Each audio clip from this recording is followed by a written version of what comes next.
할렐루야. 우리 오늘 은혜 받을 말씀 봉독해 드리겠습니다. 우리 사무엘상 2장 26절 그리고 신약은 요한복음 20장 19절에서 21절입니다. 제가 봉독해 드리겠습니다. 사무엘상 2장 26절. 아이 사무엘이 점점 자라매 여호와 사람들에게 은총을 더욱 받더라. 아멘. 요한복음 20장 19절에서 21절 말씀입니다. 이날 곧 안식 후 첫날 저녁 때에 제자들이 유대인들을 두려워하여 모인 곳에 문을 닫았더니 예수께서 오사 가운데 서서 이르시되 너희에게 평강이 있을지어다. 이 말씀을 하시고 손과 옆구리를 보이시니 제자들이 주를 보고 기뻐하더라.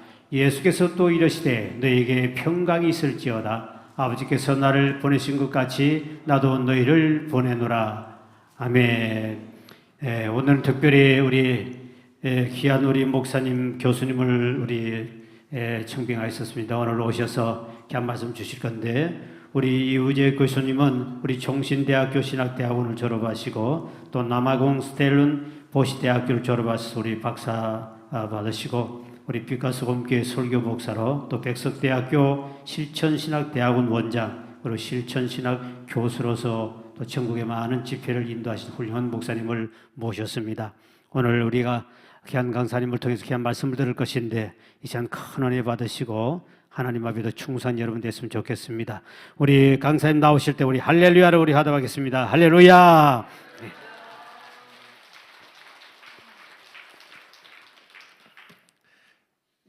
감사합니다. 불러주셔서 너무 영광이고요. 오늘 우리가 함께 좀 생각할 주제는 청지기에 의한 사역, 또 청지기를 위한 사역이라는 이런 큰 타이틀을 가지고 함께 좀 생각을 해보려고 합니다.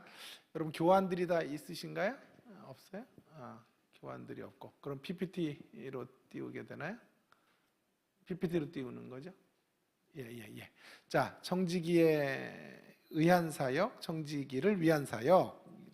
좀 이 말 자체가 좀 약간 모순적이지 않아요? 청지기가 하는 사역, 또 청지기를 위한 사역, 이런 이제 메시지들을 함께 좀 생각을 해보려고 하는데요. 사실 우리가 사는 이 세상은 좀 이런 모순적인 이야기들이 진리로 이렇게 드러날 때가 종종 있지 않습니까? 예를 들어 제가 몇 가지를 좀 한번 소개를 해볼게요. 이런 모순적인 이야기. 훈련을 치열하게 해야 돼? 훈련으로 힘 빼지 마라. 이런 얘기들을 할 때가 있어요. 그럼 훈련을 치열하게 해야 되는데 훈련으로 힘 빼면 안 돼요.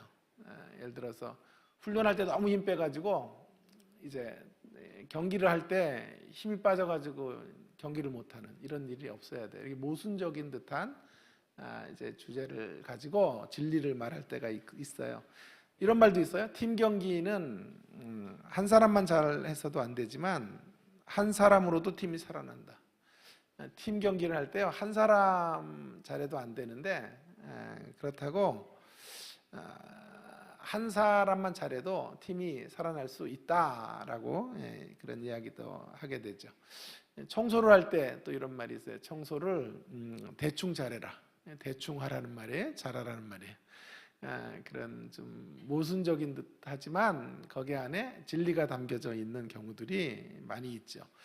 그 중에 이제 제가 보았던 것 중에 최고 좀 재미나는 이야기는 여러분 수민의 반찬집이라고 아세요? 김수미 씨가 이제 되게 재미나는 프로인데요. 프로였죠. 보통은 이제 이런 식으로 하잖아요. 보통은 저 강의 안에 지금 주시는 모양이다. 보통은 음식 프로들이 전문가들이 나와가지고 비전문가들을 교육하는. 그래서 전문 셰프가 이제 요리법을 알려주고 그 요리에 따라서 비전문가들이 이제 요리를 하게 되는 그런 내용들이 대다수인데요. 이 프로가 이제 재미나는 것은 뭐냐하면 정반대예요. 김수미 씨가 비전문가인데 비전문가들로 이제 전문가들을 가르쳐요. 그래서 전문 셰프들을 이제 김수미 씨가 이제 앉혀놓고 음식하는 법을 알려주는 그런 프로였어요. 그래서 제가 너무 흥미롭게 보았는데요.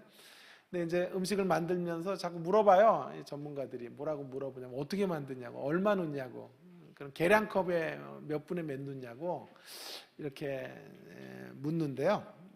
그때마다 김수미 씨의 답이 되게 재밌어요. 넣는 둥 마는 둥 해라, 뭐 이렇게 얘기를 한다든지, 자박자박하게 해라. 자박자박이 뭔지 도대체, 노골노골하게 이렇게 해야 된다, 이제 그런 식의 이야기들을 이제 많이 하는 것을 보았어요. 그러다가 이제 제가 볼 때 그 하이라이트는 언제였냐 하면 하이라이트가 됐던 때는 그 묵은지를 만들 때예요. 묵은지 김치찌개. 그럼 이제 저녁이 되니까 좀 배가 고프죠? 묵은지 김치찌개를 만드는데 그때 너무 재밌었어요. 묵은지 김치찌개 제일 중요한 게 뭘까요? 마늘이래요, 마늘. 포인트는 마늘인데 마늘을 많이 넣는 게 최고래요. 묵은지 김치찌개를 할 때 마늘을 많이 넣어야 된대요. 그런데 재밌는 것은 마늘을 최대한 많이 넣되 적당히 넣어라. 이렇게. 마늘을 최대한 많이 넣되 적당히 넣는 게 뭐예요? 그건 김수미만 알아요. 김수미 씨만 아는 비법이거든요. 마늘을 최대한 많이 넣고 적당히 넣고. 그래서 마늘맛만 나면 안 되고, 근데 마늘이 없으면 안 돼요. 그러나 최대한 많이 넣는데 적당히 넣어라.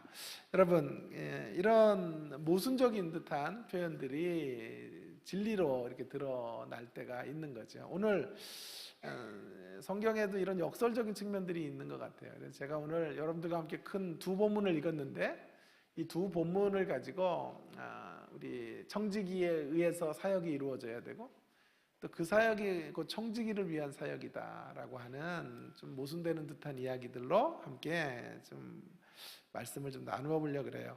먼저 첫 번째 읽었던 본문은요, 청지기 비유인데, 청지기에 대한 어떤 도전을 하는 말씀인데, 어린 사무엘이 점점 자라서 하나님과 사람 앞에 더 은총을 크게 받았다, 이런 이야기들로 구성이 되어져 있죠. 아이 사무엘이 점점 자라며 여호와와 사람들에게 은총을 더욱 받더라. 도대체 이게 무슨 말인가?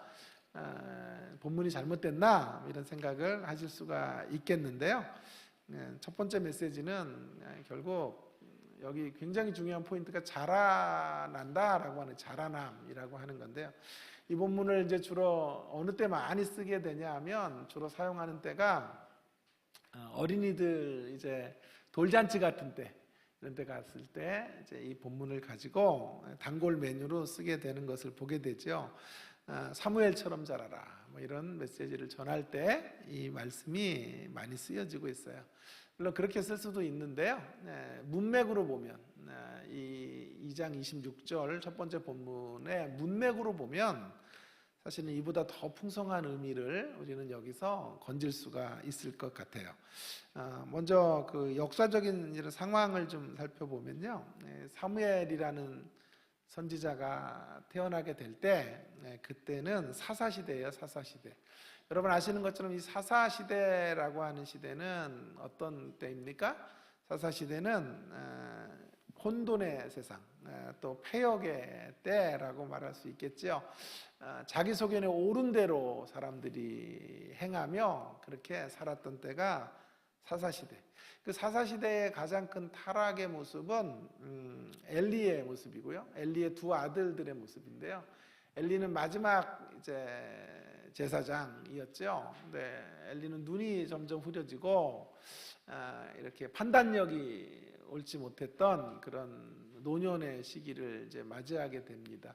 그러다 보면서 애들 교육을 또 잘못한 것 같아요. 그래서 두 아들 홈리와 비느하스라는 녀석들이 성전 안에서 온갖 추태를 벌이고 좋은 것 자기가 빼돌리고 여자들 겁탈하고 하는 이런 못된 일들을 하게 되었죠.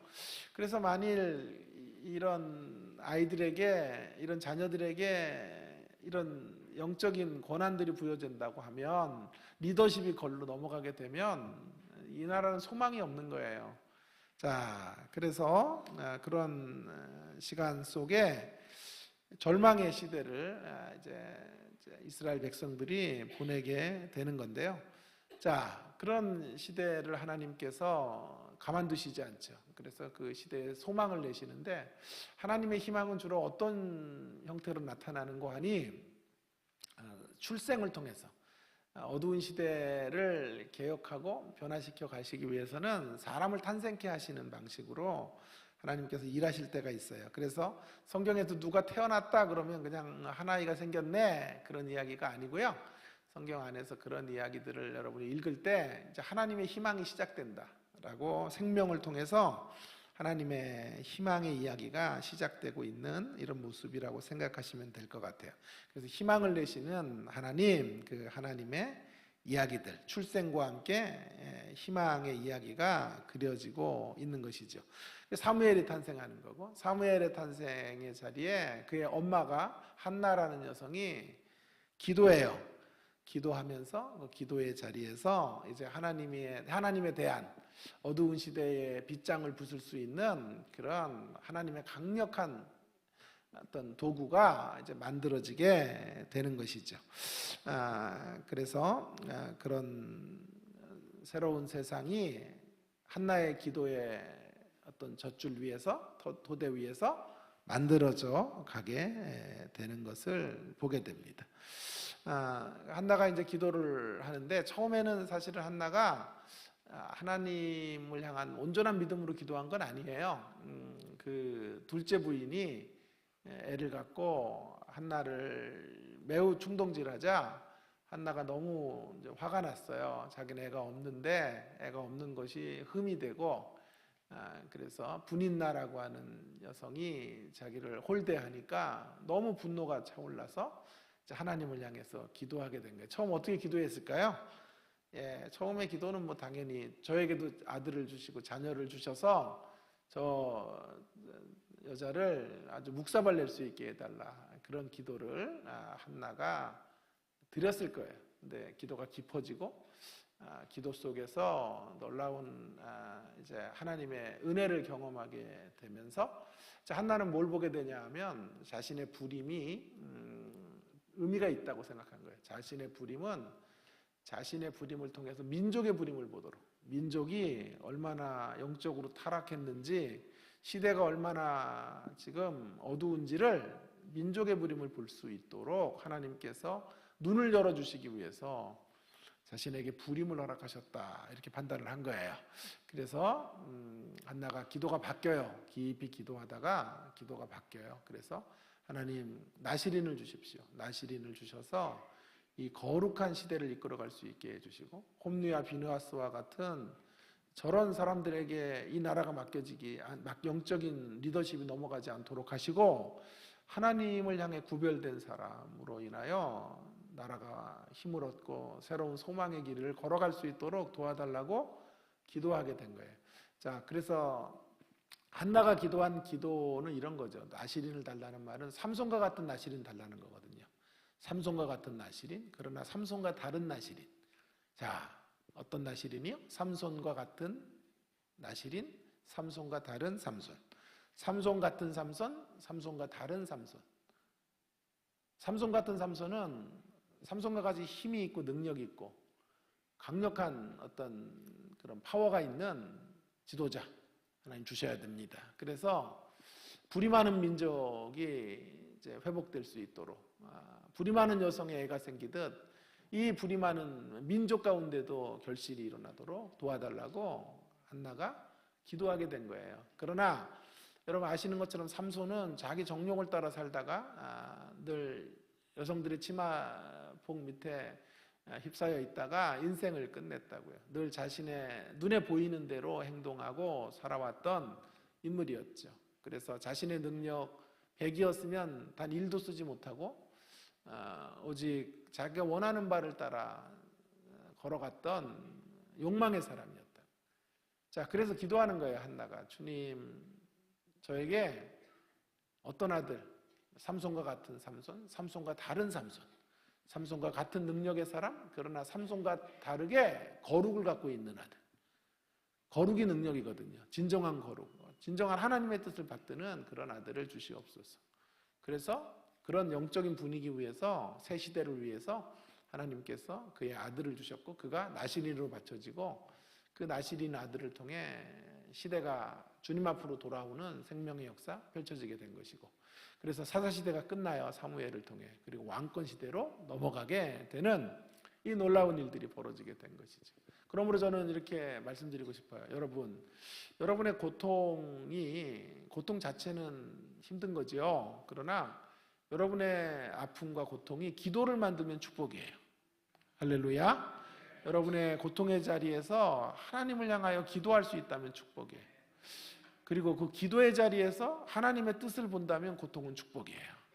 고통은 우리가 다 원하는 게 아니에요. 누구도 고통을 기뻐하는 인간은 없다고요. 다 고통이 없기를 바라지만, 자, 그 고통의 자리에서라도 하나님을 향하여 절박해지고, 그 절박함의 자리에서 하나님의 마음을 우리가 읽을 수 있고, 하나님의 가슴과 통할 수 있다면, 그리고 하나님의 시선이 머무는 곳에 나의 시선이 머물 수 있다면 복받은 거예요. 그래서 고통은 축복이다. 여러분, 저는 딸이 하나 있어요. 딸이 하나 있는데 지금 중3 고1이에요. 깜짝 놀라셨죠? 제 나이가 얼마길래 아이가 중3 고1밖에 안 됐나? 제 나이는 지금 50대 후반이에요. 깜짝 놀라셨죠? 30대 초같이 생겼는데.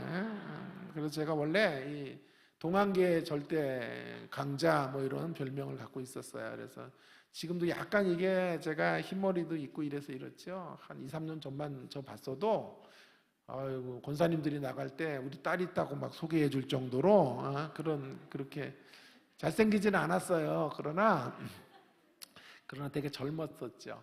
근데 사실은 우리 딸을 제가 교수 생활 몇 년 하다가 이제 한국에 귀국하고 좀 시간이 지나서 입양을 했어요. 그래서 지금 우리 딸이 한 달 됐을 때 우리 집에 왔고, 이제 중3까지 이제 중3이 되는 나이까지 오게 되었는데요.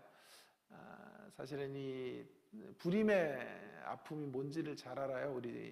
저와 제 아내는 총신대학교 교수로 있고, 저는 이제 대백석대학교에서 가르치고 있는데요. 그래서 이제 교수 생활을 하면서 불임이 된 거예요. 와이프가 폐경이 일찍 와가지고, 그래서 애를 가질 수 없는데 또 시험 관하기 같은 건 하기 싫다고 해서 애가 없이 그냥 살기로 했는데, 우리가 유학생활 중에 이렇게 입양아들 프로그램을 했어요. 그래서 그러면서 하나님 앞에 소원을 했더라고요. 우리가 한국 아이들이 이제 외국에 이렇게 나아가서 살고 사랑을 받으면서 하는 이런 모습이 너무 이뻐 보였어요. 그래가지고 자녀를 주셔도 하나이는 가슴으로 낳겠습니다. 그랬는데 자녀가 또 없으니까 당연히 해야죠. 그럼 자기 의가 안 될 거 아니에요. 자녀가 있는데 또 했으면 의가 될 텐데. 그래서 이제 그래도 결단하기가 힘들더라고요. 차일피일 미루다가 어쨌든 하게 되었어요. 제가 이제 세상에 태어나서 제일 잘한 선택, 일단 주님을 선택한 거고, 또 한 가지 우리 딸을 가슴으로 낳은 거예요. 그래서 너무 하나님 앞에 제가 다른 일로 뭐 하나님 앞에 기쁨을 드린 게 사실 별로 없고요. 상급 받을 일이 사실 별로 없어요. 제가 목사하고 교수 생활하는 거 가지고는 상급이 힘들 것 같아요. 왜냐하면 월급 많이 받잖아요. 월급 많이 받고 어디 가든지 대접받아요. 어디 가든지 교수로 가면, 또 원장으로 가면 어디 가든지 대접받아. 뭐 이런 교회는 없어요. 뭐 밥 차려주면서 막 이거 냉장고에 이틀 얼려놓은 밥인데 중국제로 만든 김치고, 근데 이런데 하여튼 드시기 바랍니다. 이런 데는 한 군데도 없어요. 다 막 상다리가 부러지도록 차려놓고도 반찬이 없어서 민망하다고 그러고 죄송하다고 그러고 막 그래요. 그러니까 다른 것들은 제가 전부 이 땅에서 다 보상을 받기 때문에 제가 하나님 앞에 상급은 없는 것 같고, 유독 하나님 앞에 제가 한 가지 잘한 것이 있다면 우리 딸을 가슴으로 낳은 거예요. 딸을 가슴으로 낳는 과정에서 제가 많은 것을 봤어요. 만일 불임의 아픔이 없었더라면 볼 수 없었던 그런 미혼모들의 아픔도 봤고요. 이 땅에 버려진 아이들이 얼마나 많은지도 봤고, 또 불임하는 가정들이 또 얼마나 많은지 이런 것들을 보면서 제가 하나님의 마음들을 알게 됐고, 제 와이프는 이제 교육학 교수인데요. 아동학과 교수인데 입양의 날 같은 데는 TV 같은 데 계속 인터뷰를 하고 좋은 그런 가슴으로 나온 집안의 사례로 우리 집이 이제 방영이 되기도 하고 하는 일들을 하고 입양의 전도사로 와이프는 쓰여지고 있어요. 그리고 그 미혼모들을 많이 돕고 앞으로 와이프의 꿈 중에 하나가 이제 그런 죄책감 속에서 애를 낳고 도망가지 않도록 그 기간이 잘 애들을 잉태하고 낳아줘야 그 아이들이 세상 속으로 들어가서 또 건강한 삶을 살지 않겠어요? 자, 근데 아무도 사각지대예요. 누구도 도와주지 않고 몰래 이제 그 아이를 갖고 아이를 낳고 도망가요. 그러니까 그런 것들을 좀 도와야 되는데 우리가 이런 아픔이 없었다면 우리는 그런 걸 못 받겠죠. 그래서 저는 이렇게 생각해요. 우리가 고통은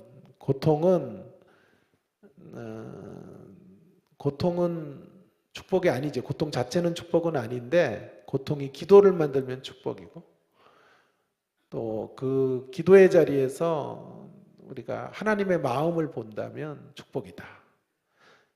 그렇게 믿습니다.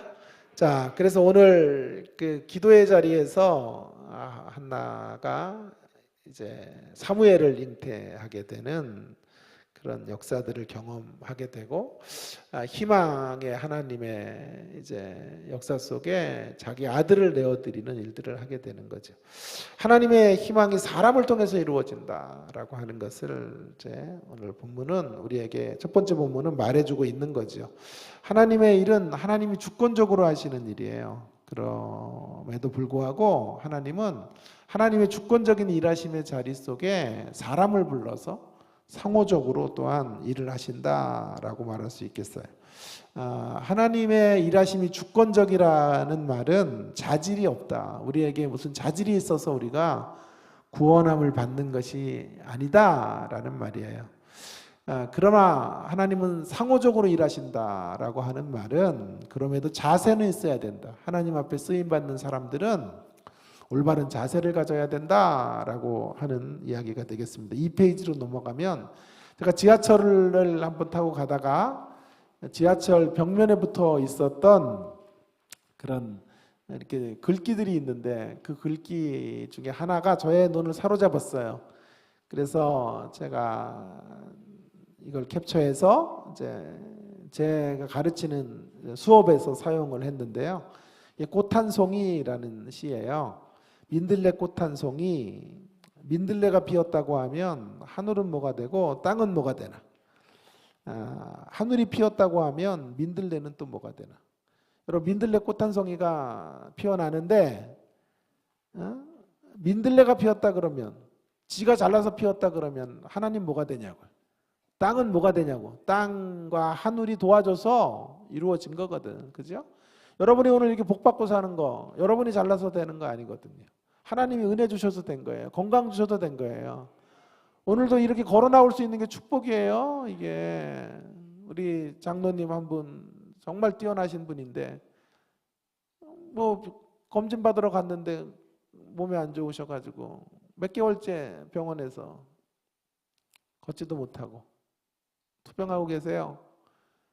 걸어 나올 수 있다는 게 복이에요. 하나님이 은혜 주셔서 오늘도 예배할 수 있는 것이다.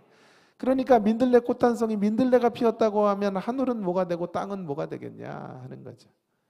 그렇다고 하늘이 다 했다 그러면 민들레는 또 뭐가 돼? 하늘이 다 했어. 다 은혜로 되는 거야. 그럼 우리는 쾌세라세라 마음껏 살고 죄 짓고 살아도 돼요? 그렇지 않단 말이에요. 그래서 하나님이 주권적으로 일하신다라는 말은 하나님의 절대적인 은혜를 가지고 은혜 안에서 역사를 이끌어 가시고 사람을 선택하시고 복을 주셔요. 그러나 하나님께 쓰여지는 사람의 특징이 있는데 자세가 있어야 돼. 자세가. 그 자세가 뭘까요? 자, 사무엘상 2장 26절에서 말하는 그 자세가 바로 자라남이에요. 자라남. 아이 사무엘이 점점 자라매. 이 메시지는 돌잔치 때나 쓰는 메시지가 아니고요. 여기 초점이 뭐냐 하면 하나님 앞에 쓰여지는 사람의 특징이 있는데 하나님께 쓰여지는 사람의 가장 중요한 특징은 자라남이에요. 자라남.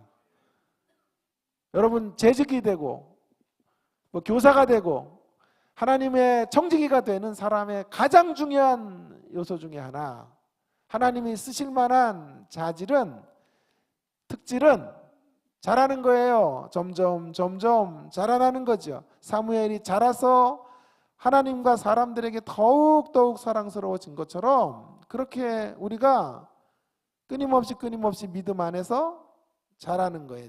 신앙 인격이 자라셔야 돼요. 여러분의 실력이 자라나셔야 돼요. 인격적인 또 관계가 또 성숙해져 가야만 하나님 앞에 붙들려 사용될 수 있어요. 여러분 엘리의 두 아들은 자라요. 어떤 쪽으로 자랐을까요? 패역이 자라요. 패역이 점점 자라서 멸망으로 떨어지고, 자 어린 사무엘은 시대를 감당하기 위해 점점 신앙 안에서 자라요. 그래서 인격이 자라요. 말씀의 실력이 자라나요. 하나님에 대한 깨달음이 자라요. 그래서 그 자라남 속에서 하나님의 위대한 역사에 쓰임을 받는 그런 도구로 쓰여지게 된 거예요. 그래서 이 대조법을 통하여, 자 악으로 자라는 사람, 패역으로 자라는 사람이 패망하고 하나님을 향하여 성숙하게 온전하게 자라나는 사람들이 하나님의 역사 속에 쓰여지게 된다라고 하는 것을 말해주는 본문이 사무엘상 2장 26절의 메시지라고 말할 수 있겠어요. 어떤 사람도 이렇게 말해요. 난 다 참아도 자존심 상하는 거 못 참어, 막 이런 분들이 있어요. 그것도 참아야 되는데 그건 못 참겠대요. 다른 건 다 참는데 자존심 상하는 거 못 참는데. 근데 사실은 엄밀히 따져보면요, 자존심 상하는 거 못 참으면 아무것도 안 참는 거야. 좀 웃으려면 좀 웃고요, 안 웃으려면 좀 말고, 집에 가시려면 가시고. 자 그래서 여러분, 다 참아도 자존심 상하는 거 못 참는다라는 말은 틀린 말이에요. 사실 교회 생활 섬기고 집안일하고 뭐 하는 거 전부 자존심 상하는 문제거든. 세상살이 전부 자존심 꺾어야 되는 문제거든. 그러니까 자존심 상하는 것 빼고 다 참는다는 말은 아무것도 안 참고 나는 살겠다, 그런 말과 같아요. 여러분, 인격적으로 그런 대목도, 억울한 대목도 넘어서야 되고, 우리의 자존심이 구겨지는 자리에서도 일어설 수 있어요. 하나님께서 쓰실 만한 청직이고 하나님의 재직이라고 그렇게 말할 수 있는 것이지요. 자 여러분, 그래서 오늘 첫 번째 꼭지, 첫 번째 본문 말씀의 이제 결론적인 메시지는 이거예요. 사무엘을 통해서 말씀하신 진리는 하나님의 말씀에 붙들려 위대해지는 사람을 쓰신다. 하나님께 붙들려야 돼. 말씀에 붙들려야, 그래야 하나님 앞에 쓰일 수가 있어요.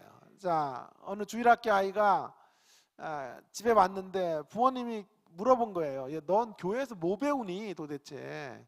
오늘 공과 뭐 배웠어? 그랬더니 이 아이가 가만히 있더니 갑자기 성경책을 이렇게 바닥에 놓더래요.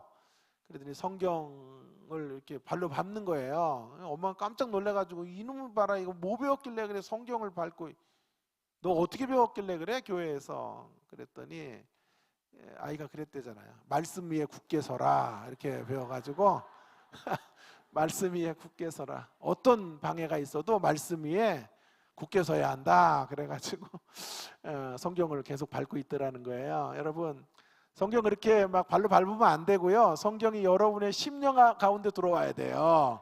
그래서 그 말씀이 씨앗되어 자라야 되고, 그 말씀의 빛으로 어둠을 몰아내야 되고, 그 말씀이 여러분의 성품을 변화시키고 여러분을 형성하고 포메이션하고 여러분을 변화시키는, 트랜스포메이션하는 그 가장 강력한 힘으로 말씀이 작동해야 될 줄로 믿습니다. 여러분, 제가 빗자루의 노랫소리라는 이런 일화를 읽은 적이 있는데요, 한번 들어보세요. 브라이언 채플이라고 하는 유명한 미국의 설교자의 책에 나오는 이야기예요. 빗자루의 노래. 그녀는 나이가 이제 나흘만 지나면 17살이에요. 그리고 그날이 17살이 되는 때가 그 아버지의 생신이고, 배경은 미국의 대공황 때, 미국 사람이에요. 미국의 여성, 17살 된 자매인데, 근데 17살이 되기 4일을 앞에 두고 아버지가 돌아가세요. 그리고 집은 찢어지게 가난해요. 7명의 자녀가 있고 어머니와 7명의 자녀들을 놔두고 아버지가 갑자기 돌아가신 거예요. 그때쯤에 이 17살이 되는 이 자매는, 이 소녀는 남의 집에 몸종으로, 하인으로 이제 직업을 얻었어요. 그런데 갑자기 아버지가 돌아가시니까 옷이 없어요. 옷이 없으니까 어떻게 했을까요? 옷을 빌려다가 장례식을 치르고 그걸 또 잘 세탁해가지고 이렇게 해서 이렇게 침대 밑에 두었어요. 자, 너무 괴롭고 황망해요. 세상이 다 끝난 것만 같은 현실 앞에 놓여지게 된 거지요. 장례식과 함께 이제 자신의 삶과 자신의 가족들의 삶에는 아무런 희망이 없어 보여요. 7명의 아이들, 수입도 한 푼도 없고 집마저 대출로 잔뜩 대출이 끼어 있어서 그걸 다 갚을 기약도 없어요.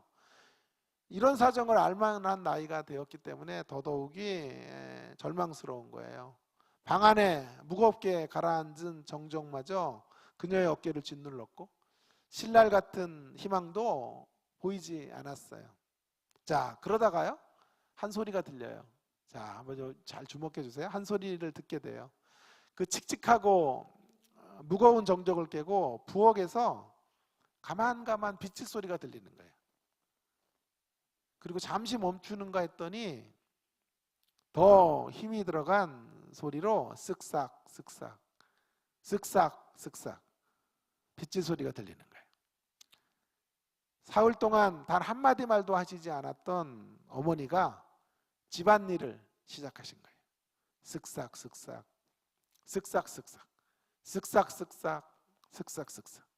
빗질 소리가 계속됩니다. 이 소리가 이 17살이 되는 이 소녀에게는요, 어머님이 100마디 1000마디 하는 말보다 훨씬 더 큰 목소리로 자신의 심령 가운데 들렸다 그래요. 이런 음성으로 들렸다 그래요. 인생은 계속된다. 희망이 다 사라진 것이 아니다. 우리는 주님을 믿었고 앞으로도 그 사실은 변함이 없을 것이다. 우리는 다시 힘을 내어 생을 이어갈 것이다. 그 빗자루의 노랫소리, 쓱싹 그렇게 부엌에서 빗자루를 쓰는 그 소리가 이렇게 들려진 거예요. 나중에 그 소녀는 어머니가 그렇게 단순한 일을 하는 소리가 얼마나 달콤했는지, 그리고 마음속에 새로운 희망과 믿음을 지피는데 그 빗자루 소리가 얼마나 큰 힘이 되었는지를 일기장에 이렇게 적게 되었다고 해요. 세상이 완전히 무너지지 않았고 모든 걸 다 잃지도 않았다. 희망이 있다. 인생은 계속된다. 어머님의 단순한 빗질 소리에 이 모든 희망의 소리가 들어있었던 거죠. 이 소리는 절망에 빠진 소녀에게 여전히 가치 있는 일이 있음을 일깨워 주었다고 합니다. 사랑하는 직분자 여러분, 어쩌면 우리는 청지기로, 직분자로, 재직으로 다른 사람들, 연약한 자들에게 빗자루 노랫소리를 들려줘야 될 사람들인지 몰라요. 일상의 자리로 나아가서 여러분은 빗자루의 노랫소리를 쓱싹 하는 소리를 들려줘야 돼요. 희망의 빗자루 소리를 들려주실 수 있어야 돼요. 의를 위해서 먼저 여러분이 해야 될 일이 있어요. 말씀을 통해 주님이 빗자루 노랫소리를 날마다 들려주시거든요. 그 소리를 듣게 되기를 간절히 바랍니다. 주님이 여러분 옆에서 좌절하고 절망하고 있는 인생의 여러 가지 어려움과 환난과 역경 가운데서 시리에 빠져 있는 여러분 옆에 주님은 날마다 쓱싹 빗자루의 노랫소리를 들려주신다고요. 말씀으로 말입니다. 말씀으로. 그 주님의 말씀을 들어야 돼요. 그 빗자루의 노랫소리를 들어야 돼요. 그 빗자루의 노랫소리를 듣고 이제 여러분이 다른 이들의 삶의 자리 옆에서, 여러분의 일상의 자리에서 여러분이 말씀으로 일어서신 모습들을 보여주시면서 일상의 자리에서 쓱싹 빗자루의 노랫소리를 들려주시는 그런 재직들이 될 수 있기를 주님의 이름으로 축원합니다. 저는 그래서 쓱싹 목사가 돼야 되고, 우리 재직들은 쓱싹 소리를 내는 빗자루의 노랫소리를 울려 퍼뜨리는 재직들이 되어야 하는 것이고요. 우리 부모들 자녀들에게 막 잔소리하고 이렇게 살라 저렇게 살라 권면하기 전에 일상에서 여러분이 이 절망적인 상황, 희망이 없는 현실 가운데서도 말씀으로 일어서셔서 일상의 자리에서 빗자루를 쓸고 일상의 자리를 포기하지 않고 걸어가시는 그런 부모의 모습을 보여주어야 되는 거예요. 그때 우리 자녀들이 말이 아니라 여러분의 삶을 보면서 저렇게 힘들고 저렇게 공부하고 저렇게 어려운데도 다시 하나님을 붙잡고 일어서서 말씀을 지팡이 삼아 다시금 일어나서 일상으로 돌아가고 그 일상을 신실하게 살아내시는 부모의 모습을 보며 감동을 받는 것이고 주님을 그런 자리에서 만나게 되는 것이라고 믿습니다. 여러분, 우리 쓱싹쓱싹의 공동체, 쓱싹쓱싹의 청지기, 오늘 제가 가도요, 저는 떠나도 이 단어는 기억하기를 바랍니다. 쓱싹쓱싹의 공동체, 쓱싹쓱싹의 청지기로 우리가 사역하자. 대단한 일 하지 않아도 돼요. 그러나 날마다 빗자루의 노랫소리를 주님의 말씀 가운데 듣고 그 빗자루의 노랫소리를 들려주는 인생들로 쓰임받게 되기를 주의 이름으로 축원합니다. 자, 여러분, 이게 첫 번째 메시지. 그래서 거기 이런 말이 있어요. 이런 말 제가 거기다 적어놨죠. 교회의 모든 구성원이 어떤 이제 유명한 마이클 고먼이라는 사람이 이런 말을 했어요. 그 바울 서신을 연구했던 사람인데 그 사람이 이렇게 말했어요. 교회의 모든 구성원이 유앙겔리스타이라는 말은 복음 전도자라는 뜻인데 유앙겔리스타이가 되어야 한다고 믿지 않았어요. 그러나 그 사도 바울은 그들 모두 하나님의 자신이 쓴 서신을 읽는 모든 성도들이 유앙겔리온이 되어야 한다는 신념을 확고했어요. 사랑하는 여러분, 저와 여러분이 모두 유앙겔리스타이, 그러니까 복음 전도자가 될 수는 없어요. 여러분이 다 선교사가 될 수는 없잖아요. 여러분 모두가 전문적인 저와 같은 목사가 될 수는 없단 말이에요. 우리 모두, 사도 바울은 그의 서신을 통해 우리 모두를 유앙겔리스타이, 우리 모두 다 선교지로 나가고 복음의 오지로 나아가라, 다 목회해라, 그렇게 우리를 부른 것이 아니에요. 그러나 유앙겔리스타이가 우리 모두가 될 수는 없어도 우리 모두는 유앙겔리온이 돼야 돼요.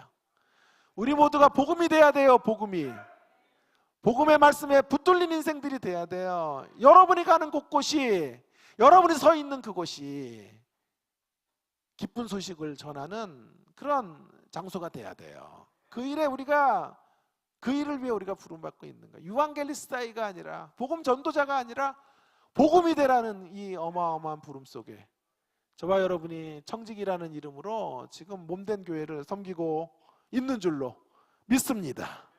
여러분, 그래서 이 메시지가요, 사무엘상 2장 26절이 너무너무 귀한 메시지인데 그냥 돌잔치 때 쓰고 버릴 메시지가 아니라 자라남, 하나님이 쓰시는 사람은 말씀으로 자라야 되고 복음 안에서 자라나야 되고 복음이 되어야 한다 라고 하는 메시지를 주는 건데요. 여러분, 이 메시지를 누가가 또 너무 은혜를 받았던 거예요. 구약의 말씀을 읽다가.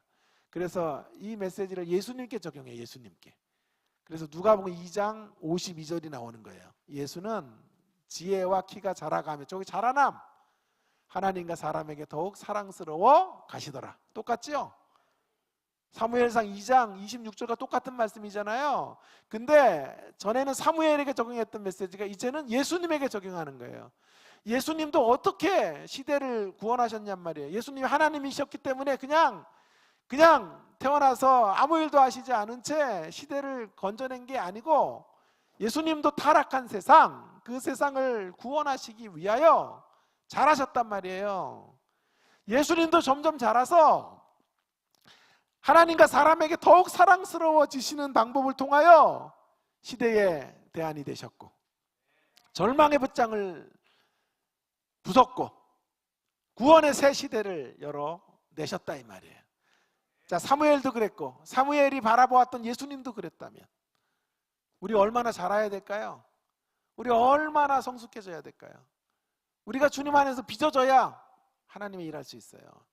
빚어지는 게 하나님의 일이에요. 하나님의 성품으로 만들어지는 것보다 더 중요한 하나님의 일은 없다고 생각해요. 어마어마한 역사들 펼치는 그런 삶이 못 된다고 해도 여러분, 우리가 서 있는 그 자리에서 복음이 되고 하나님의 은혜의 전달자가 되고 성품이 바뀌고 인격이 바뀌어진 사람의 모습들을 세상 가운데 보여주고 주변 사람들에게 보여주는 것을 통하여 그리스도의 향기를 전달하는 그런 귀한 우리 직분자들, 청지기들 되기를 주의 이름으로 축원합니다. 자, 두 번째 메시지, 이제 남은 두 번째 꼭지는요, 제가 요한복음 20장을 중심으로 이제 직분자를 위한 사역, 지금까지는 직분자들 혹은 청지기에 의한 사역, 여러분을 통해 하나님이 일하기를 원하신다고요. 사무엘을 통해 일하기를 원하셨고, 예수님을 통하여 예수님의 사역을 통해 하나님께서 하나님의 구원 역사를 이루어 가시기를 원하셨듯이 여러분을 통해 일하기를 원하셨단 말이에요. 여러분의. 그래서 청지기에 의한 사역이 펼쳐져서 하나님의 교회가 든든하게 세워지기를 하나님은 원하신다고요. 자, 그런데 두 번째, 약간 모순되는 듯한 두 번째 메시지는 청지기를 위한 사역, 청지기에 의한 사역만이 아니라 직분자에 의한 사역만이 아니라 직분자를 위한 사역, 이 이야기를 좀 해보려고 그래요. 그러니까 하나님 여러분을 일시켜 먹으려고 부른 거 아니다, 이런 말을 좀 하고 싶어요. 자, 그래서 시간 되는 데까지 한 20분 정도 이제 두 번째 본문을 생각해 보려고 하는데요. 제가 자문 제목은, 이 부분의 소제목은 나를 키운 건 파라리라는 제목인데요. 사실 이건 미완성의 문장이죠. 나를 키운 건 파라리. 근데 이게 원래 유명한 문장이에요. 풀 센텐스는 이건데 서정주 시인의 시에서 나오는 문장이에요. 23해 동안 나를 키운 건 팔활이 바람이다. 자, 23년 동안 자기를 키운 건 바람이에요. 바람. 바람은 역경, 고난, 환난. 이 유명한, 그래서 패러디들이 인터넷 가운데 엄청나게 쏟아졌었죠. 그래서 이런 패러디가 있더군요. 나를 키운 건 파라리 축구이다. 이 사람은 맨날 축구만 하고 사는 거지. 손흥민을 키운 건 파라리 아버지다. 나를 키운 건 파라리 고향바다이다. 좌절하고 절망할 때 고향바다 보면서 살았다, 이런 뜻이죠. 나를 키운 건 파라리 골목이다. 골목. 얘는 막 골목만 딱지치기 하고 이렇게 살았는 모양이야. 나를 키운 건 파라리 또 이런 것도 있어요. 입방정이다. 개그맨 김영철이 이렇게 패러디를 했어요. 나를 키운 건 파라리 뭐요? 입방정. 입방정 돌면서 하니까. 나를 키운 건 파라리 야식이다. 이 사람 야식 없이는 못 살아. 그래가지고 일주일에 절반 이상은 야식을 먹으니까 나를 키운 건 파라리 야식이다. 여러분, 이제 30초를 드릴 테니까 두 분씩 짝을 지어가지고요, 나를 키운 건 파라리 뭔지를 한번 여러분들끼리 서로 나누어 보세요. 나를 키운 건 파라리 땡땡이다. 한번 해보세요. 빨리. 하라니까 왜 하지도 않고 나를 쳐다봐. 그래? 하라니까 여러분을 키운 건 파라리 뭐냐고. 예? 또 하랬더니 또 하고 있고, 아이고, 어떤 사람은 날 쳐다보고 있고, 참 난리 났어, 난리 났어. 예. 다음에 또 와야 되겠네. 이게 혼란스러워. 막 강사가 처음 오니까 정신이 없죠. 여러분, 나를 키운 건 파라리 무엇인가? 그러면 오늘 요한복음 20장의 본문에서 나를 키운 건, 제자들을 키운 파라는 뭘까요? 제자들을 키운 것 파라는요, 두려움이에요. 두려움. 제자들은 지금 두려워하고 있다고요. 예수님이 십자가에 처형되고 비록 부활했지만 아직 부활의 신앙을 그들이 확실하게 갖고 있지 못하자 이제 다음 타깃은 자신들이다라고 생각을 했던 것 같아요. 그래서 두려움에 빠져 있어요. 두려움에. 예? 그들을 키운 것 파라리 두려움이에요. 여러분, 신자들, 우리가 예수님 믿지만요, 우리의 대부분의 삶의 자리는 두려움의 자리예요. 그래서 우리를 키운 건 파라리 두려움이다라고 말해도 틀리지 않아요. 성경에 제일 많은 권면이 뭔지 아세요? 두려워 말라예요.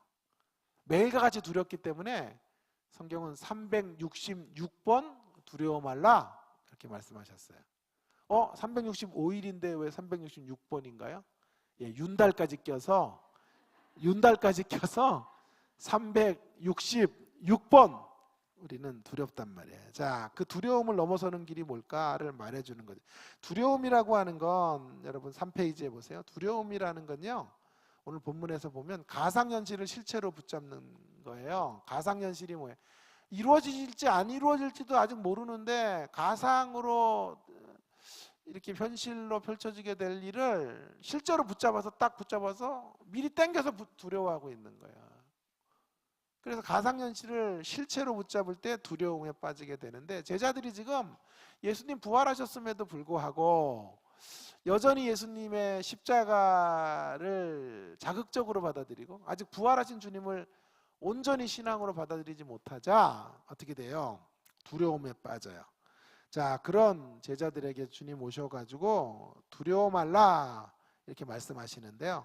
그래서 첫 번째로는요, 부활하신 주님이 이제 그들에게 다시 오셔서 문을 걸어 잠그고 두려움에 떨고 있는 제자들에게 오셔서 평강을 말씀하신다고요. 여기서 중요한 건요, 우리가 두려움을 극복하려면은 이제 평강의 자리로 나가려면 생생하게 부활을 경험해야 된다라는 거고, 두 번째 이야기가 더 중요한데 사실 잠깐 이야기해 볼게요.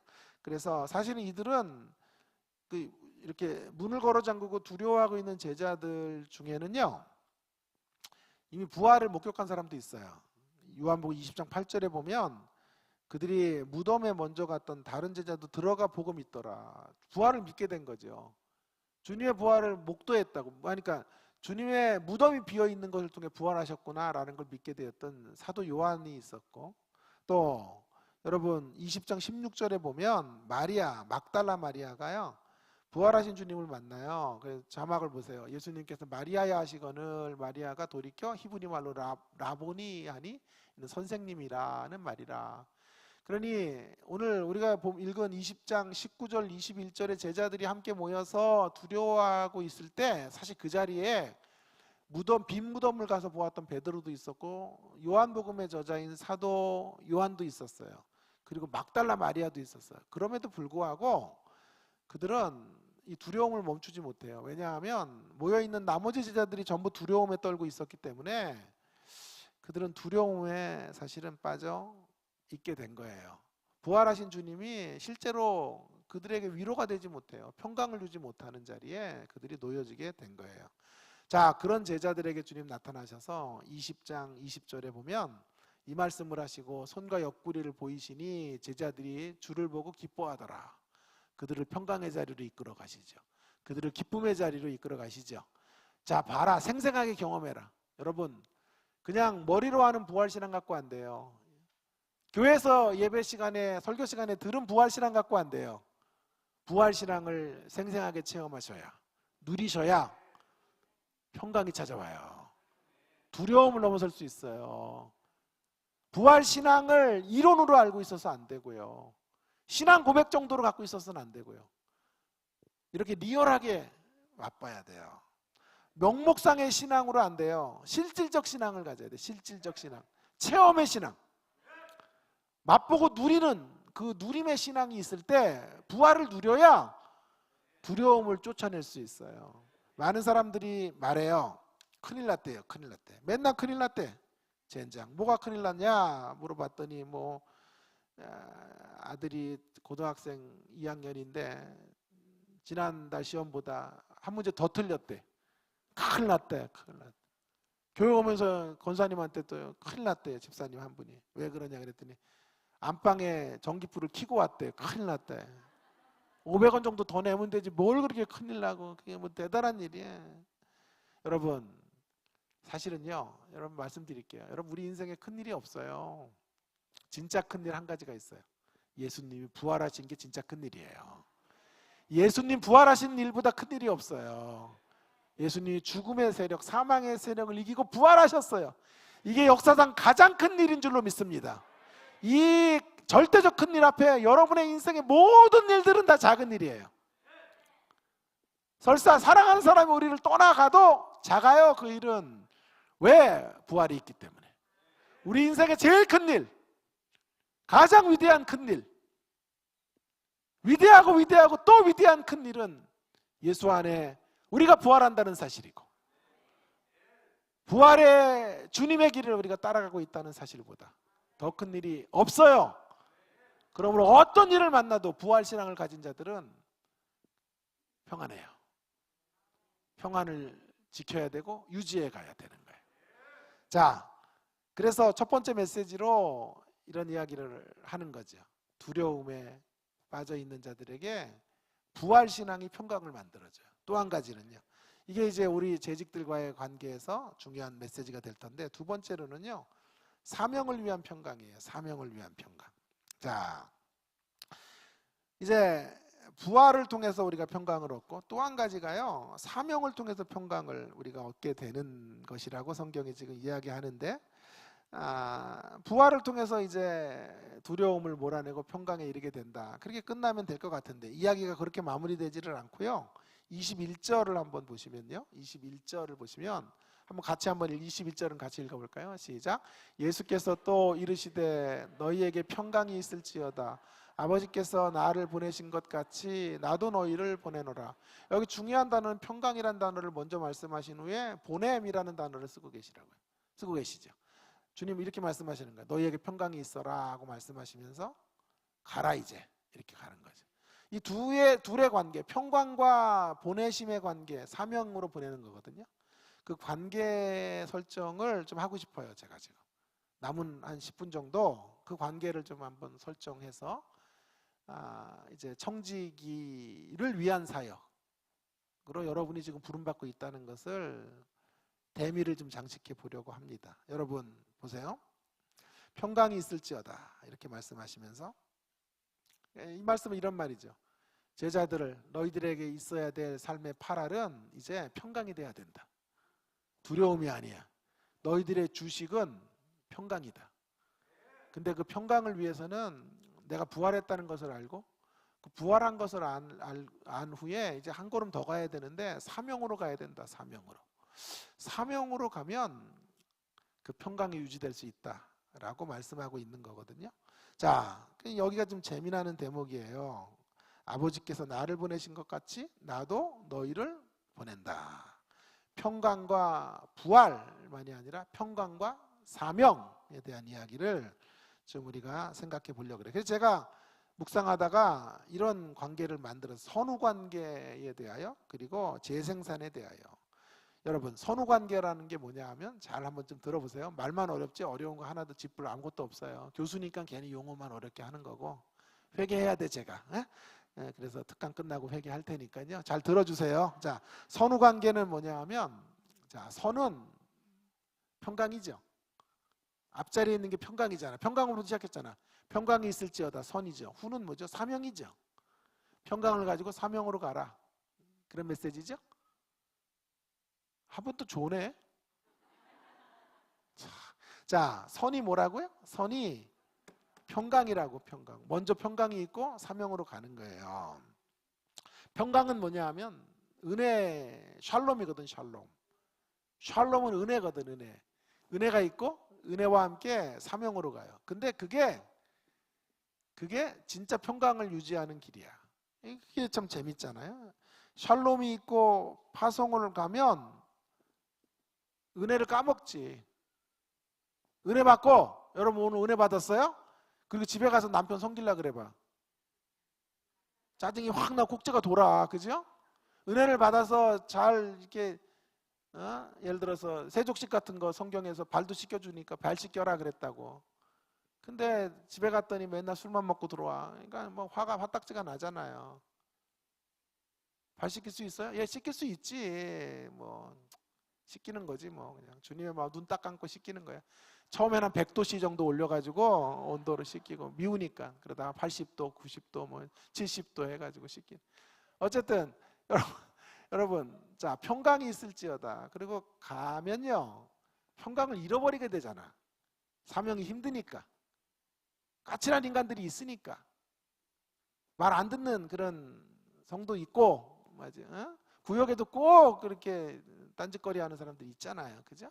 그러니까 사명의 자리는 어떠한 자리이든지 간에 녹록한 자리가 아니니까 평강을 잃을 것 같은데 오늘 저는 이렇게 말하고 있는 거예요. 평강과 사명.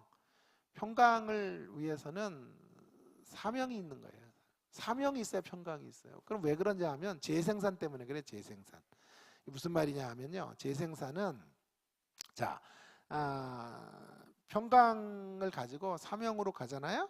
사명으로 가면 고비가 있고 어려움이 있는 것이 사실이지만 그 사명의 자리에서 한 가지가 창출돼요. 그게 뭐냐 하면 보람이 창출돼요. 보람. 의미가 창출돼요. 의미가. 그래서 그 보람과 의미가 나를 사로잡아요. 사로잡으면 기뻐요. 내가 하는 일이 고되지만 그 고됨의 결과가 생명이 살아나요. 내가 하는 역사들을 통해 교회가 꽃피워지게 되고 영혼들이 윤기를 얻게 돼요. 내가 구역장 열심히 해서 구역이 배가 되고 사람들이 변화돼요. 내가 부서 열심히 회장직하고 총무로 노력해가지고 내 부서가 2배로 부흥하고, 아니 그 안에 있는 지체들이 서로 기쁨으로 신앙생활해요. 그 일을 위해서 내가 쓰여지는 건 힘들지만요, 자, 그 일 속에서 의미가 만들어져요. 그 일 속에서 보람이 만들어져요. 그래서 다시 사명으로 재생산, 사명이 평강을 만들어 가요. 그 평강을 가지고 다시 사명으로 들어가요. 네? 그리고 그 사명의 자리에서 다시 평강이 재생산되는 순환 관계들이 영적으로 이루어지게 되는 것이죠. 그래서 여러분 지금 여기서 평강이라고 말했지 평안이라고 말하지 않아요. 평안이지 편안이 아니야. 뭔 말인가? 자, 평은요 이응이야. 이응.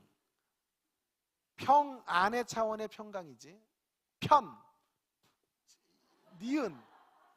코로나 때 어디 가서 침 튀었더니 막 나를 막 잡아 죽일 것처럼 쳐다보더라고요. 여러분 지금 여기서 평강은 평안이지 편안이 아니에요. 서울 사람인데 이렇게 발음이 안 되네 진짜. 자, 평안으로의 평강, 그 평강을 주시겠다 이 말이에요. 편안은 평강의 짝퉁이에요. 평안의 유사품 편안이에요. 편안. 너무나 많은 사람들이 편안을 원하며 편안하면 평강이 있다고 생각해요. 잘못된 생각이에요. 편안은 소유의 산물이에요. 편안한 건 소유가 있어야 편안해요. 좋은 차 타고 좋은 집에 히타 빵빵하게 틀어줘야 편안해요. 편안은. 그러나 평강은 보람의 산물이에요. 보람의 산물. 의미의 산물이에요. 의미가 있어야 평강이 있어요. 아무리 편해도요, 의미 없이 살면요, 가치 있는 일을 위해 자기를 안 던지면 인생이 허무해요. 그래서 진짜 힘든 사람이 백수들이야. 백수가 고역이에요. 여러분 일이 있을 때 일을 치열하게 하면서 그 중에 쉬어야 쉼이 의미가 있지. 날마다 쉬어야 돼 그냥. 그럼 고역이라니까. 여러분 일을 감사하셔야 돼. 일을요. 내일 내가 나가서 일할 곳이 있다는 게 감사라니까. 그러다가 주말에 쉬어야 그 쉼이 꿀맛이지.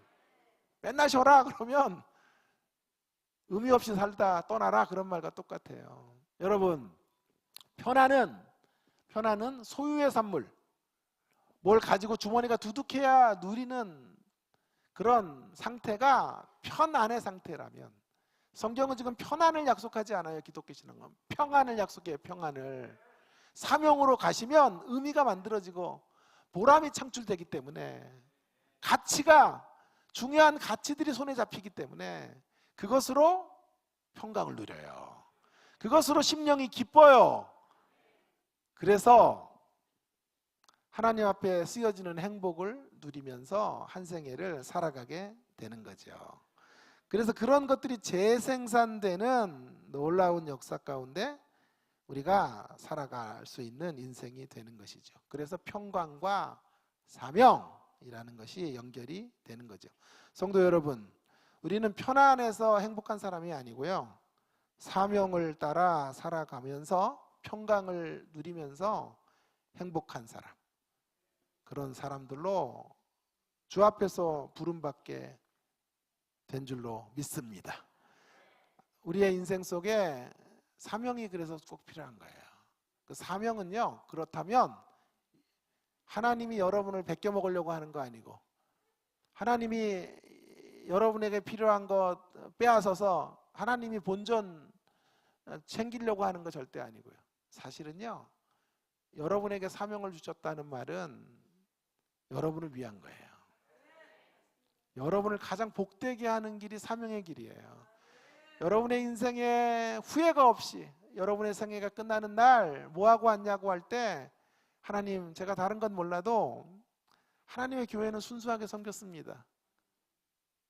그거 하나 만들어 내시기 위해서 사명이라는 이름으로 우리를 불러주신 거예요. 여러분, 우리가 이 땅을 살아가는 동안, 이제 오늘도 설교를 하고 왔는데요, 손익계산 같은 걸 하면 안 돼요. 아니, 이 땅을 살면서 우리는 평생 손익계산하고 살았잖아요. 그러나 여러분, 유일하게 손익계산을 넘어설 수 있는 지점이 있어요. 교회를 봉사할 때, 영혼들을 섬길 때는 손익계산을 넘어서야 돼요. 손익계산을 넘어서야 돼요. 손익계산에 발목이 잡히면 안 돼요. 인생은 빈손으로 하다 빈손으로 가는 거예요. 그러나 영적으로는 빈손으로 왔다 빈손으로 가면 안 돼요. 올 때 빈손으로 왔지만 갈 때는요, 손익계산을 넘어서 순수하게 하나님을 섬겼던 거 들고 하나님 앞에 가는 거예요. 뭐 하다 왔냐? 그러면 하나님, 제가 이 땅을 살 때는 다 손익계산하며 주판을 튕기며 살았지만 하나님의 교회를 섬기는 일에 있어서만은 손익계산을 넘어서 살았습니다. 그래서 제가 용어 하나를 만들었어요. 손익계산을 하지 말고 손위계산을 해라. 손위계산. 손윗사람 그러죠. 손윗사람. 우리보다 학렬이 높고 우리보다 나이가 많은 사람 손윗사람이라 그러잖아요. 그죠? 그러니까 우리는 손익계산은 하면 안 되고 손위계산. 손 위에 계신 하나님, 우리 위에 계신 분은 하나님의 뜻이에요. 여러분, 성탄의 시즌을 우리 기다리고 있죠. 성탄의 시즌을 지금 맞이하고 있잖아요. 성탄이 뭐예요?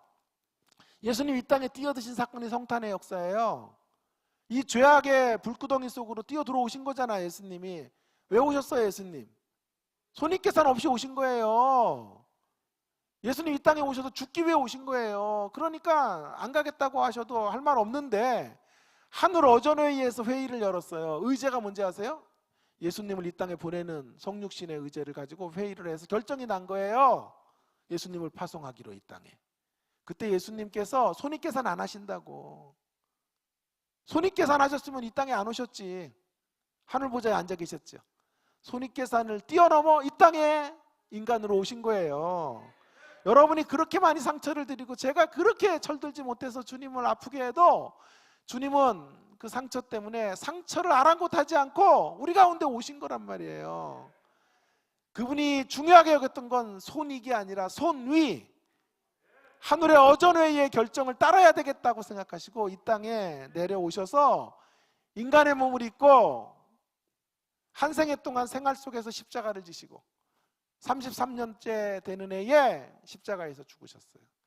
그리고 죄송하지만 그 십자가가 아직도 끝나지 않았어요. 지금도 여전히 우리가 하나님 앞으로 철들은 아들들 딸들이 아니기 때문에 여전히 주님은 지금도 십자가를 지시며 주님은 우리를 위하여 상처받으시고 아파하시고 고통의 자리에 골고다로 나아가시는 것을 보게 되는 거예요.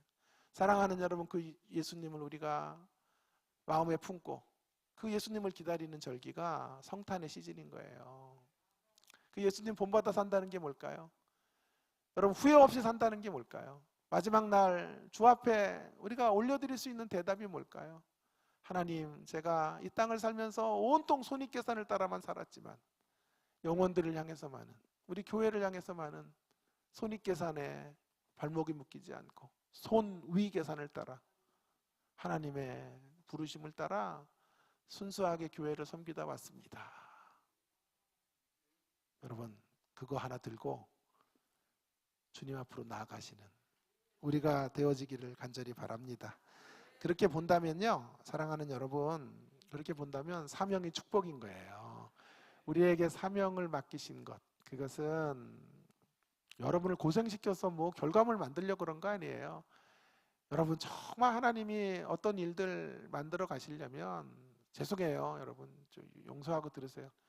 우리 같은 사람들보다, 저도 포함하는 거니까 용서하세요. 우리 같은 사람들보다 더 유능한 사람들 부르면 되잖아요. 저 하버드 예일 출신들 쫙 불러가지고 일당 1000만 이렇게 딱 시키면 되잖아요. 왜 우리를 불렀을까요? 하나님의 일의 효율성을 위해서 부른 거 아니에요. 우리가 목이 곧은 백성들이기 때문에 하나님의 일에 그렇게 큰 도움이 잘 안 돼. 예? 아유, 와이프가 격려만 하라 그랬는데 꼭 이런 소리 해가지고 점수를 까먹어. 자, 그래서 용서하고 들으세요. 저도 포함돼서 우리가 더디게 변화되기 때문에 하나님의 일에 별로 도움이 안 돼요. 전 전도사 때 했던 설교들 막 그런 거 지금도 볼 때가 있어요. 야, 그때 진짜 열정으로 한 것 같은데 지금 읽어보면 이게 무슨 기독교가 아니야. 이게 원불교 복음이지. 이게 원불교 복음을 막 애들한테 가르친 거야. 그래도 하나님이 일하셨더라고. 그러니까 우리가 뭐 해서 하나님을 뭐 빛나게 하고 뭐 그런 건 아닌 것 같고요. 우리가 그 사명의 자리에 쓰여지는 게 우리가 빛날 수 있는 자리이기 때문에 우리가 복되게 되는 자리이기 때문에 하나님이 우리를 불러주신 거예요. 여러분의 인생을 어떻게 사는 게 가장 가치 있는 삶일까? 하나님이 아세요. 우리 잘 몰라. 우리는 그저 편하고 본성을 따라 사는 게 우리가 원하는 바예요. 더 배부르고 더 많이 쌓아놓고 더 많이 누리고 사는 거 우리는 원한단 말이에요. 그러나 하나님이 볼 때 그건 가치 있는 삶이 아니고 의미 있는 삶이 아니에요. 보람찬 삶이 아니기 때문에 하나님 우리에게 사명이라는 이름으로 헌신을 요구하시고 수고를 요구하시고 남을 위해서 우리 자신을 내어주는 그러한 청지기의 자리를 요청하고 계시는 줄로 믿습니다. 그것이 바로 내가 피어오를 수 있는 길이고 내가 하나님 앞에 온전해지는 길이고, 자, 우리 인생 되돌아보며 아무 후회 없었습니다. 하나님 이거 하나만은 제가 참 하나님 앞에 그래도 진실되게 한 것 같습니다. 그 한 가지를 여러분 마련하는 현장, 그 위대한 공동체가 교회인 줄로 믿습니다. 오늘 결론을 맺겠습니다. 여러분, 하나님의 직분자로서 혹은 우리 청지기로서의 부르심 두 가지 기억하세요. 우리를 통하여 우리의 성숙과 자람을 통해 영혼들을 변화시키기 위해서 우리를 부르신 거예요. 여러분이 성숙해지셔야 되고 빚어져 가셔야 돼요. 만들어져 가셔야 돼요. 인격이 새로워지셔야 돼요. 깨워져야 돼요. 우리의 자아가. 못된 성품 같은 거 가지고 일하면 얼마나 힘들어요. 다른 주변 사람들이. 구역 식구들 얼마나 힘들어. 가정에 우리 식구들이 얼마나 힘들어요. 그러니까 날마다 잘하셔야 되고 변화돼야 되고 말씀을 헐떡이며 받아서 말씀의 사람으로 형성되어져 가셔야 돼요. 자, 그래서 우리를 통해서 일을 하나님 하시기 위해서 우리를 청지기로 불러주셨어요. 그러나 그것만 가져서는 안 되고 하나님은 우리를 축복의 수혜자가 되도록 하시기 위해서 여러분이 가장 복된 인생의 길을 걸을 수 있는 그 길이 여러분이 사명을 통해 살아가는 거예요. 네? 사명이 있어야 평강이 누려질 수 있기 때문에 하나님께서 우리를 불러주신 거예요. 그래서 우리 하나님께서 좋아하시는 게 승승전략이에요. 승승전략.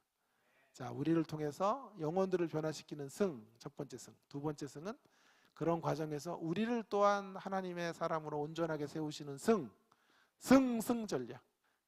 윈윈 전략. 이 승승전략은 세상에서 맞고 떠드는데 그게 성경이에요. 사실 성경이 제일 먼저 말한 거예요.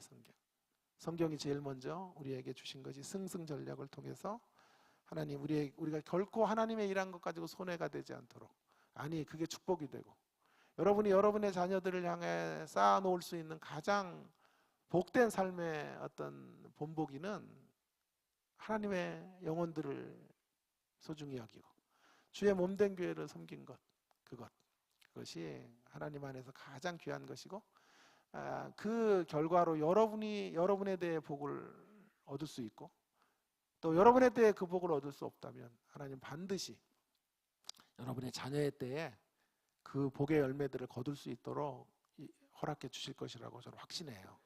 제 동기 목사가 이찬수 목사예요. 아세요? 이찬수 목사. 그래서 교회도 많이 갔어요. 이찬수 목사 교회도 많이 가고. 제가 낫죠, 인물은?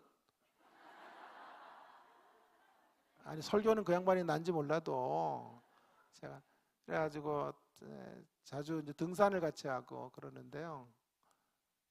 그래서 분당에서 만나면 거기 텃밭이잖아, 거기가 그 양반이.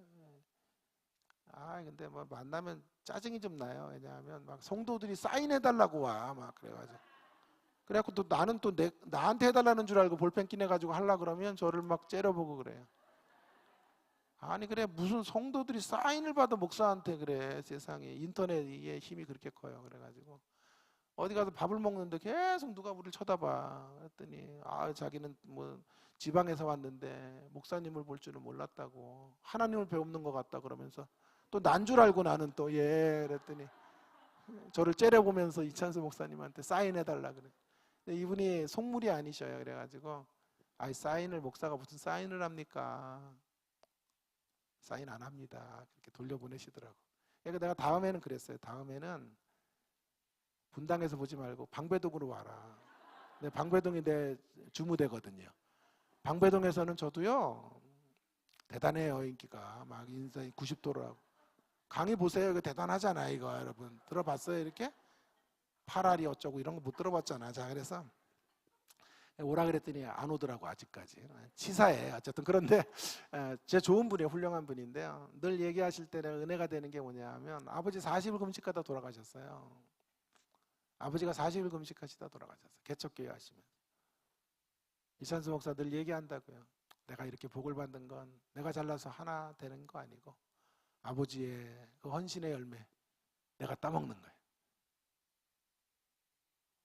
뭘 해야 은혜를 받나? 우리 교인들은 이거 해도 안 되고 저거 해도 안 되고 웃지도 않고 막.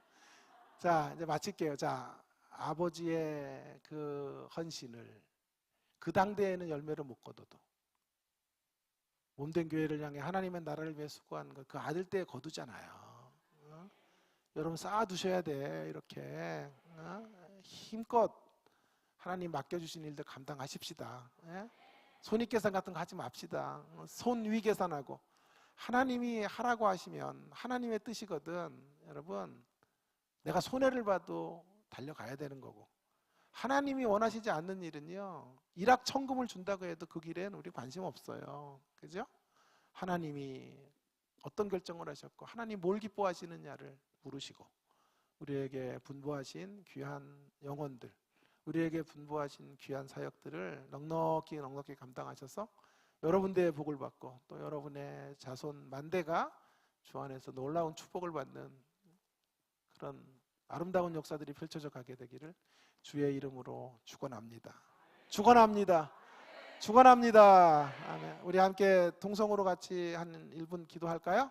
오늘 주신 말씀을 기억하시고 함께 같이 한번 기도하고 마무리하면 좋겠습니다. 여러분을 통해서 하나님 일하기를 원하세요. 여러분이 움직여 주셔야 이 교회는 더욱 힘을 얻게 되고 부조들이 살아나게 될 것이고 영혼들이 변화되어질 거예요.